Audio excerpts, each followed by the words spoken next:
So in this sequence, we are going to be working on shoulder pain due to an anterior pelvic tilt.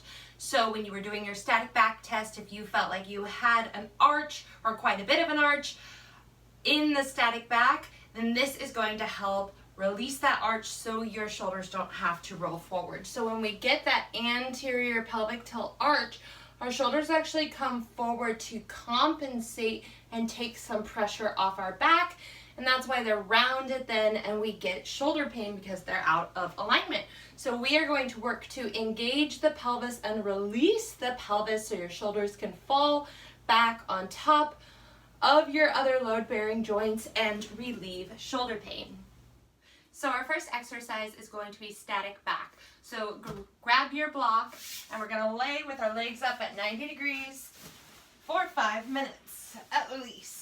So palms face up here, open up your shoulders in this position. Legs just relax. Everything is just relaxing here. You want your butt up to whatever you're using, if you're using a chair, so you can see how my legs are right at 90 degrees. They're not kind of more open. They're not more into my chest. They're right at 90 degrees. And now here, we're just relaxing into this. We're going to use gravity as a plumb surface to pull our load-bearing joints back to alignment. So take note if you feel an arch in your lower back, if you feel like your lower back is arching up. I don't want you to actively press it down into the ground. I just want you to take note of that. And then as we lay here and relax more into this position, I want to see if that lower back will start to relax down. So here we're asking that lower back and your pelvis to realign itself and be in a more neutral position. You also might notice if one side feels different than another, if one side of your pelvis feels like it's more towards the ceiling than the other side. Relate that back to what you did in your self-assessment form. If you saw that one hip was coming closer to the camera or closer to the mirror, is that the same hip you now feel is higher off the ground? And that's that rotation happening in your body. It's showing up here too. So we want to wait until that rotation starts to decrease and your lower back starts to settle more onto the floor here. So I like to really focus on diaphragmatic breathing in this position. So when you breathe in, you want your stomach to rise. And when you breathe out, you want your stomach to fall. So just practice that for a couple breaths here.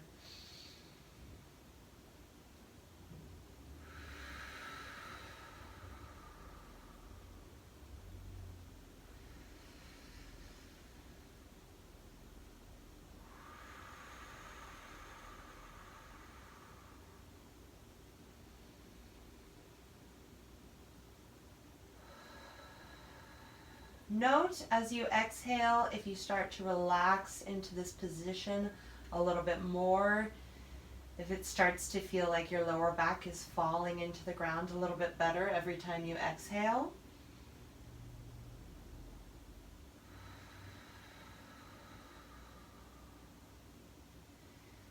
Even note if you're holding some tension in your shoulders or if you feel like one shoulder blade is more off the ground than another. That will be that rotation showing up in your upper back as well. Just try to relax your shoulders, let them open up. Make sure you keep your palms up here. When you close it off, you end up rounding the shoulders a little bit more, and we're trying to get a little bit more extension through our mid-back, through our thoracic back. You could even fall asleep in this position, take a little nap. Just rewind the video when you wake up.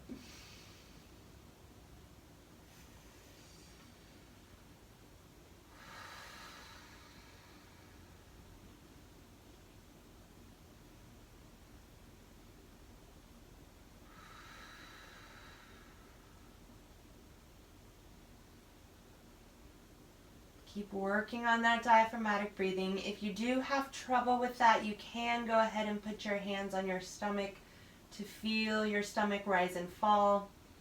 But once you get that feeling, go ahead and bring your palms up again next to you.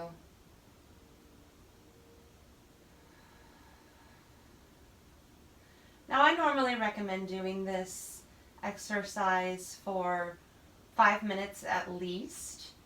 If you feel like your lower back is not lowering into the ground yet, if it's not fully relaxing into the ground, go ahead and stay in this position for longer. You can do this up to 15 minutes if you want. Normally it feels really good on the lower back. So just wait until you feel like your pelvis and your lower back really neutralize, and then you can go ahead and come out of this position.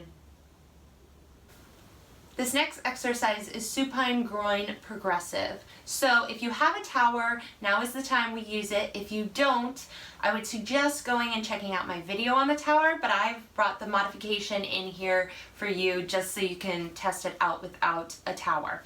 So we're gonna have our regular block. We're gonna lay back with one leg bent at 90 degrees and the other one is going to be extended onto this chair. So I'm gonna prop my foot up on the back of this chair so my foot is straight. Now you can use other things, and I give modifications for that in the tower video as well, of other things that you can use with when you don't have a tower. So I'm gonna lie back here, leg fully extended, propped up so the toes are nice and straight. And you might feel a slight arch in your lower back in this position, and now we want to wait to let our lower back settle in this position. If you feel a very big arch, try starting with something a little bit higher so you feel less of an arch. All right, once you feel like that arch settles, you can go ahead and drop your leg about 6 to 8 inches lower. So you can see I don't have a modified version of the lower here. I would get something else. I just wanted to show you guys the top level. So relaxing here, still working on that diaphragmatic breathing. Normally it takes about 5 minutes to let that lower back relax, and then you can start to lower your leg in this position. So do that on both sides, and we're gonna finish it up with one last exercise. So we are going to finish off with a 2-minute air bench. So walk your feet out from the wall. They're going to be hip width parallel. We're going to walk out and then we're going to sit down into this wall. So channel your inner middle school with wall sits. And I want you to make sure that you're at a larger degree than 90 degrees. So you want to make sure your ankles are forward of your knees and your upper leg, your femur can be parallel with the ground. So I'm going to go ahead and start the timer here, just so as I explain this, then we can work through the time. And I want you to press your lower back into the wall here.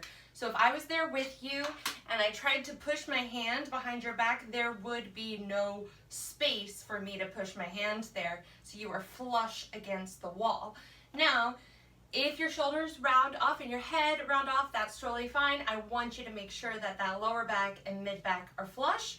But if you can, go ahead and relax your shoulders and your head on the wall and keep your lower back on that wall, then do that. That's just gonna get a little bit more of those low joints stacked. Now, if you have to tip your head up like this, then go ahead and let your head come off the wall. I like to relax my palms up so I don't bear down on my legs as my quads get tired. All right, make sure as you do this that your feet are staying parallel, slightly pigeon-toed. They're not starting to evert out. So you can also hold this for less than 2 minutes. You can work your way up to 2 minutes. I would rather have you lower down in the sit than higher up and do it for longer. So you can start at 15 seconds. I don't care as long as your form is there. So we're just going to hold it for a little while longer. We have about 30 seconds left. If you have bothersome knees, then you can come up a little bit on the wall wall and lessen that angle of the bend. See if that helps modify for your knees. We are almost there. Oh, I'm getting I can feel it, a little sweaty here.